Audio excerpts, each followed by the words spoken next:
எந்த நேரத்திலும் இந்த வார்த்தை தான் நம்முடைய வாயிலிருந்து வெளிப்பட வேண்டும்.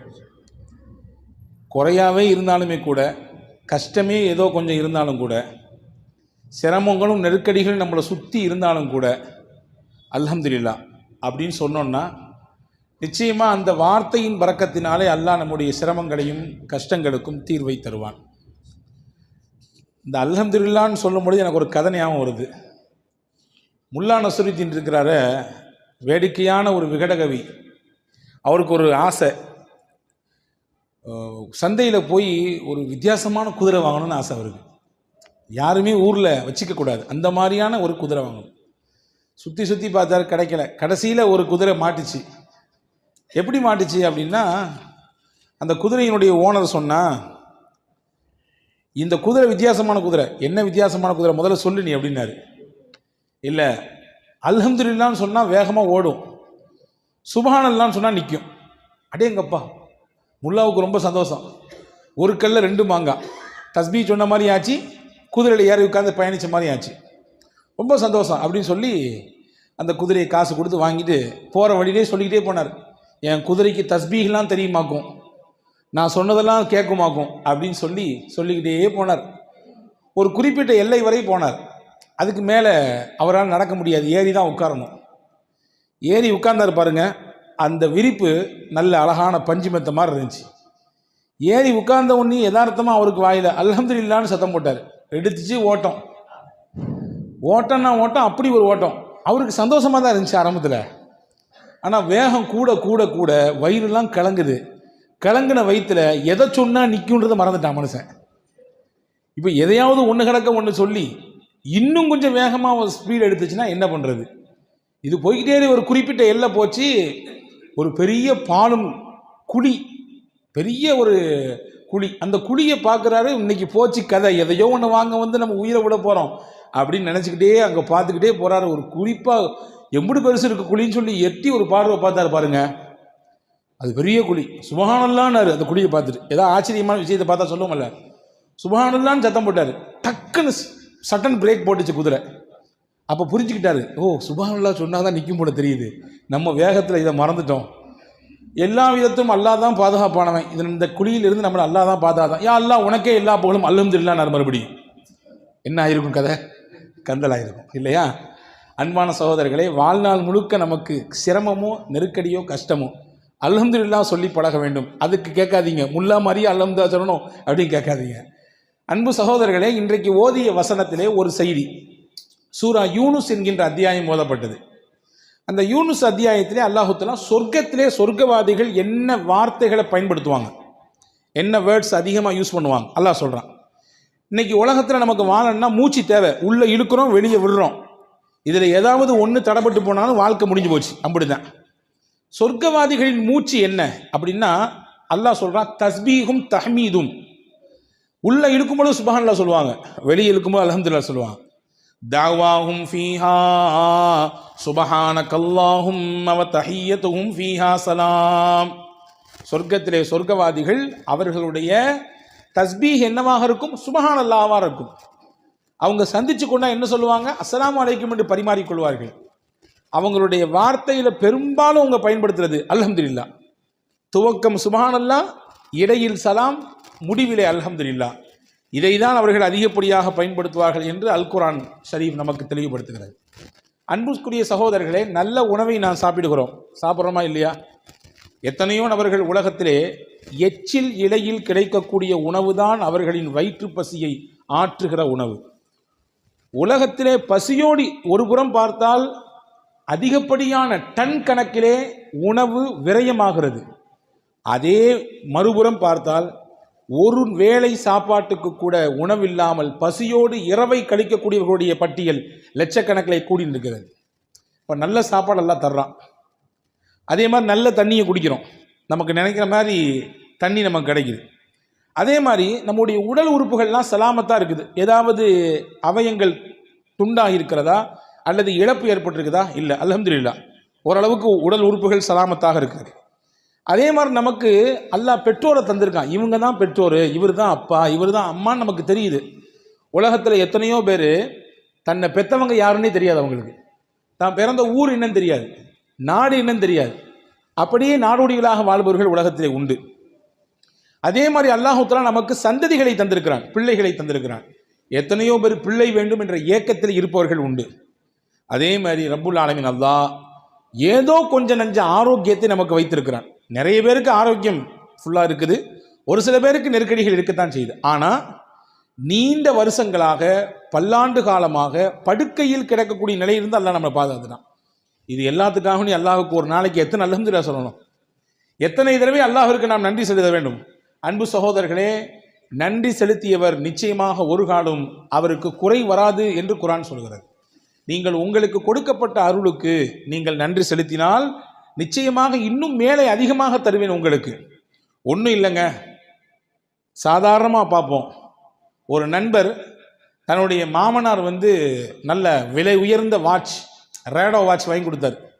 அதை போட்டு தன்னுடைய நண்பர்கிட்ட காட்டினார். இல்லையா, மாமனாருடைய அன்பளிப்பு எவ்வளோ தெரியுமா, 2.5 லட்சம் ஆகும் அப்படின்னாரு.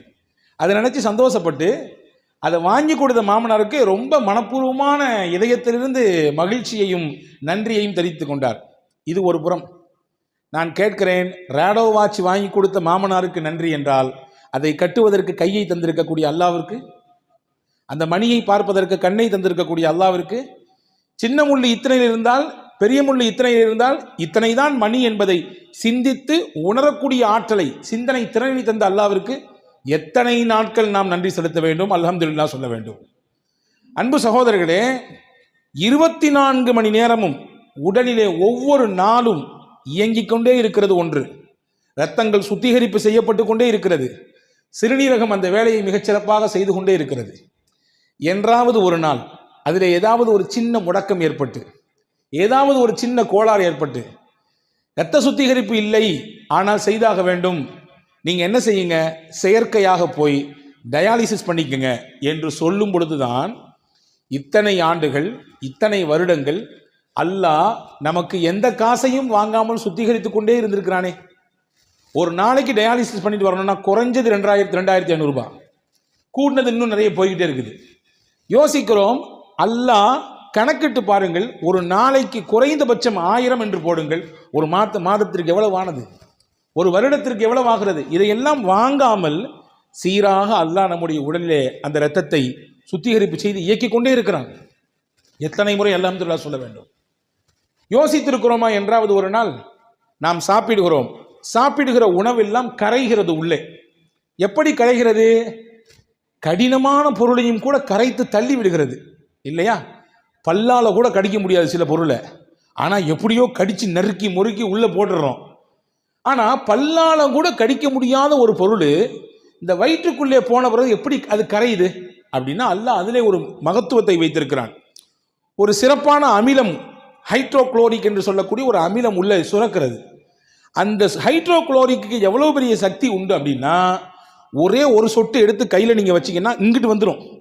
உள்ளங்கையில் மேலே வச்சிங்கன்னா அந்த அமிலத்தினுடைய சக்தி பவர் எவ்வளோன்னா இங்கிட்டு வெளியே வந்துடும். அவ்வளவு பவர்ஃபுல்லானது. ஆனால் அந்த அமிலம் நம்ம வயிற்றினுடைய உள்பாகத்திலே அல்லாஹ் சுரக்க வைத்திருக்கிறான். எதற்கு வைத்தான்? கடினமான பொருள் உள்ளே போனாலும் அதை பஸ்மமாக்கக்கூடிய வேலையை அது செய்கிறது. எத்தனை முறை சாப்பிட்டோடு அல்ஹம்துலில்லாஹ் சொல்ல வேண்டும். போனது செரிக்காமல் இருந்து விட்டால், உள்ளே போனது ஏதாவது திட்டுமுட்டாடினால் அன்னைக்கு இரவு தூக்கம் வருகிறதா? அடுத்த நேரம் என்ன நடக்கும் என்ற யோசனை வருகிறதா இல்லையா? அடைக்கிற மாதிரி இருக்குதே, இங்கிட்டு வேற ஓரமாக வலிக்கிற மாதிரி இருக்குதே, என்ன ஆச்சுன்னு தெரியலையே, யோசிக்கிறோமா இல்லையா? உள்ளே போனது செரிக்காமல் வெளியே வராமல் இருந்தால் என்ன நடக்கும் கதை? ஒரு நாள் அல்லாஹ் மனிதனின் பவரை, சக்தியை, அல்லாஹ் பலத்தை எதில் வைத்திருக்கிறான் என்றால் மலத்தில் தான் வைத்திருக்கிறான். மலம் அதிகப்படியாக வெளியே போனாலும் பிரச்சனை, போகாமல் இருந்தாலும் பிரச்சனை இல்லையா? அப்ப செரிக்கை செய்கிறானே அல்லாஹ், அவனுக்கு எத்தனை முறை அல்ஹம்துலில்லாஹ் சொல்ல வேண்டும், எத்தனை முறை அல்ஹம்துலில்லாஹ் சொல்ல வேண்டும்? யோசித்திருக்கிறோமா?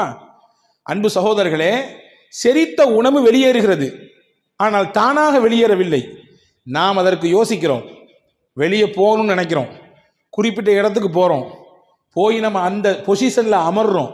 அதுக்கு பின்னாடி தான் நம்ம உடல்ல கழிவுகள் எல்லாம் வெளியே போகிறது. என்றாவது ஒரு நாள் இப்படி யோசித்ததுண்டா? உள்ளே போக போக ஆட்டோமேட்டிக்காக செரிமானமாகி அது வெளியே வந்தால் என்ன கதியாகும், என்ன மாதிரியான நிலை ஏற்படும்? அல்லாஹ் அதுக்கு தனியாக ஒரு சிஸ்டத்தை வைத்திருக்கிறான். மனிதனுடைய ஆசன வாயிலே கிராக் சிஸ்டம் என்ற ஒரு அற்புதமான ஒரு சிஸ்டம் இருக்கிறது. அந்த சிஸ்டம் என்ன செய்யும்னா, உங்க உணவு வயிற்றுல செரிச்சாலும் தடுத்து அப்படி வச்சிருக்கோம். எதுவரை வச்சிருக்கோம்? நீங்க நினைக்கணும், உங்க மூளைக்கு அந்த செய்தி போகணும், போய் நீங்க பாத்ரூம் போகணுன்ற எண்ணம் வரணும், அந்த இடத்துக்கு போகணும். அதற்கு பின்னால் தான் அந்த சிஸ்டம் தன்னுடைய வேலையை செய்யும். சாதாரணமாக யோசிக்க முடிகிறதா? எனவே தான் ரசூல் இப்படி ஒரு துவா சொல்லி கொடுத்தார்கள். அல்ஹம்துலில்லாஹில்லதீ அஸ்ஹப அன்னியல் அதா வஆஃபானி. எனக்கு நோவையும் கஷ்டத்தையும் தரக்கூடிய இந்த கழிவை என்னிடத்திலிருந்து வெளியாக்கி எனக்கு ஆரோக்கியத்தை தந்த அல்லாவே உனக்கே எல்லா புகழும். அல்ஹம்துலில்லாஹ். எவ்வளோ அழகான வார்த்தை பாருங்க. எனக்கு நோவையும் கஷ்டத்தையும் தரக்கூடிய இந்த கழிவை என்னிடத்திலிருந்து வெளியாக்கி எனக்கு ஆரோக்கியத்தை தந்தாய் அல்லாஹ், அந்த அல்லாவே உனக்கே எல்லா புகழும். ஒவ்வொரு நிமிடமும் ஒவ்வொரு சனப்பொழுதும் அந்த அல்லாவிற்கு எத்தனை முறை அல்ஹம்துலில்லாஹ் சொல்ல வேண்டும்? யோசித்து பார்க்க அன்பு பெருமக்களே. நாம் குடிக்கும் தண்ணீர், உலகத்தை அல்லாஹ் எப்படி அமைத்திருக்கிறான்? 71% நீர், 29% நிலப்பரப்பு. 71%-லே நாம் குடிக்குவதற்கு தகுதிமிக்க நீர் என்று பார்த்தால் 0.5% தான். மிச்சம் இருக்கிறது ஃபுல்லாமே எல்லாமே உப்பு தண்ணி, அதை பயன்படுத்த முடியாது. அல்லாஹ் சூரா வாக்கையால கேட்குறான். நம்மெல்லாம் ஒவ்வொரு நாளும் சூரா வாக்கையா ஓதணும் வீடுகளில், கண்டிப்பாக ஓது. நான் போகிற இடமெல்லாம் சொல்கிறது வாக்கையா ஓதுங்க. நிச்சயமாக எந்த வீடுகளிலே வாக்கையா சூரா ஓதப்படுதோ அந்த வீட்டுக்கு வறுமை வாசலுக்கே வராது. நாங்கள் சொல்லலாம், வீட்டுக்கு வாசலுக்கே வராது வறுமை. அல்லாஹ் அதில் கேட்கிறான், அஃபராயித்துமுல் மா அல்லதீ தஷ்ரபூன். நீங்கள் குடிக்கிறீங்களா அந்த தண்ணியை பார்க்கலையா? அன்தும் அன்ஸல்துமூஹு மினல் முஸ்னி அம் நஹ்னுல் முன்ஸினூன். மேகங்களுக்கு இடையிலிருந்து நீங்கள் அதை இறக்கி கொண்டு வருகிறீர்களா அல்லது நான் இறக்குகிறேனா? லவ் நஷாஉ ஜஅல்நாஹு உஜாஜன் ஃபலௌலா தஷ்குரூன். நாம் நினைத்தால் உங்கள் குடிக்கும் நீரையும் உப்பு நீராக மாற்ற முடியும். நீங்கள் குடிக்கும் நீரையும் உப்பு நீராக மாற்ற முடியும். எனவே நல்ல ஸ்வீட் வாட்டர் தர்றது அல்லாஹ் தானே. அந்த அல்லாஹ்விற்கு அந்த தண்ணீரை குடித்து முடித்தவுடன் நாம் அல்ஹம்துலில்லாஹ் சொல்கிறோமா? யா அல்லாஹ், தாகத்தோடு இருந்தேன். ஹாரூன் ரஷீத் பாஷாவை பற்றி ஒரு செய்தி வருது. அவருடைய சபைக்கு ஒருத்தர் வந்தாராம், ஒரு பெரியவர், பார்ப்பதற்கு நல்ல தோற்றமுடையவர், நல்ல மனிதர். வந்த உடனே ஹாரூன் ரஷீத் பாஷா கேட்ட, பெரிய மகா சக்கரவர்த்தி அவர், அப்பாசிய ஹலீஃபாக்கள் ரொம்ப பெரிய முக்கியத்துவம் வாய்ந்த ஒரு ஹலீஃபா ஹாரூன் ரஷீத் பாஷா. இப்போ அவர் சொன்னாரம்மா, நீங்கள் ஏதாவது எனக்கு உபதேசம் செய்யணும், நீங்கள் ஏதாவது நல்ல விஷயம் சொல்லுங்கள், நான் கேட்கணும், எனக்கு ஆசையாக இருக்குது அப்படின்னு சொன்ன உடனே அவர் கேட்டாராம், நாளைக்கு மறுமையில் உனக்கு ரொம்ப கடுமையான தாகம் இருக்குது, ஆனால் தண்ணி எங்கேயுமே கிடைக்கல, ரொம்ப டிமாண்டாக இருக்குது தண்ணி, ஆனால் உனக்கு தாகம் தீரலை, உனக்கு தண்ணி வேணும், என்ன செய்வ நீ அப்படின்னு கேட்டாராம்.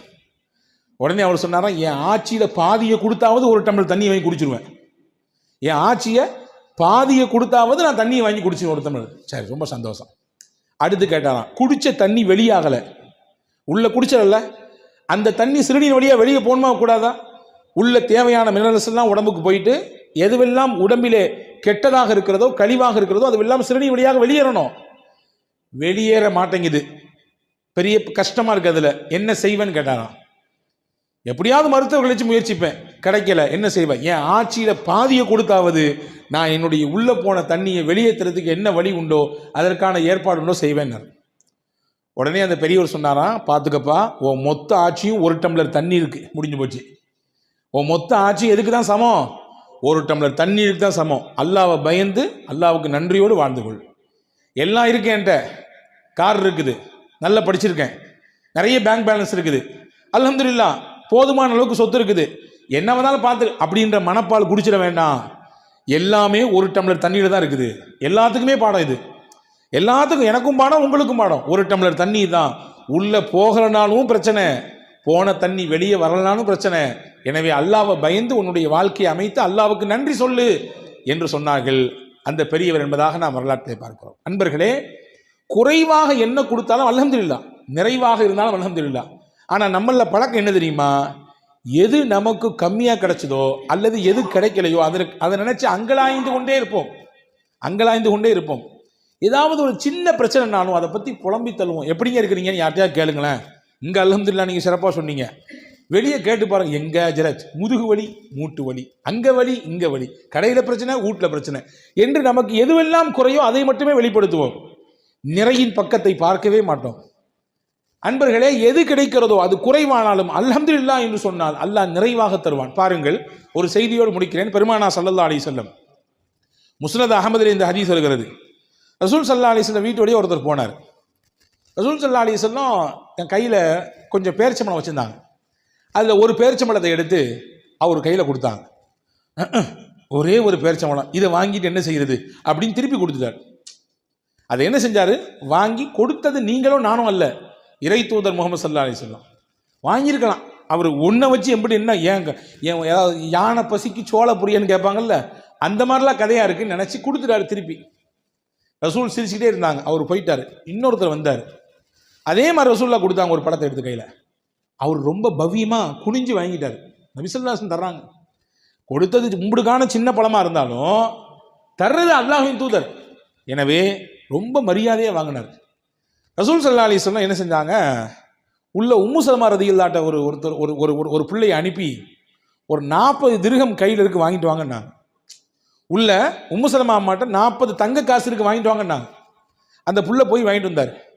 ரசூல் ஸல்லல்லாஹு அலைஹி வஸல்லம் அந்த ஒரு பேரிச்சம்பழத்தை ரொம்ப அருமையாக வாங்கி அல்ஹம்துலில்லாஹ் சொன்னார்ல, அவர் கொடுத்தாங்க. நீ அல்ஹம்துலில்லாஹ் சொன்னதுனால அல்லாஹ் உனக்கு கொடுத்த கிஃப்ட் இதுன்னாங்க.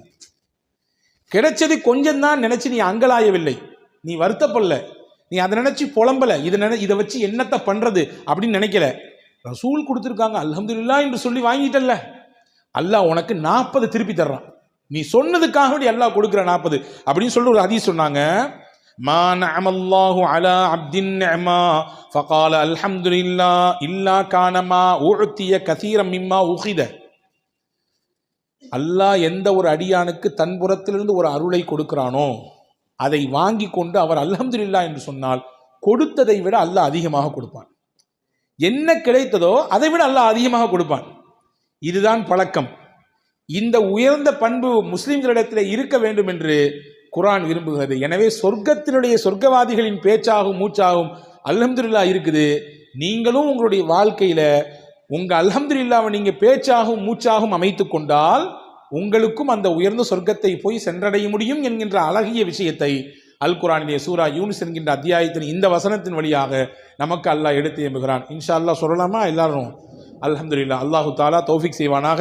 முழுமையாக அவனை விளங்கி நல்லமல் செய்யக்கூடிய வாய்ப்பை அல்லாஹ் நசீபாக்குவான்.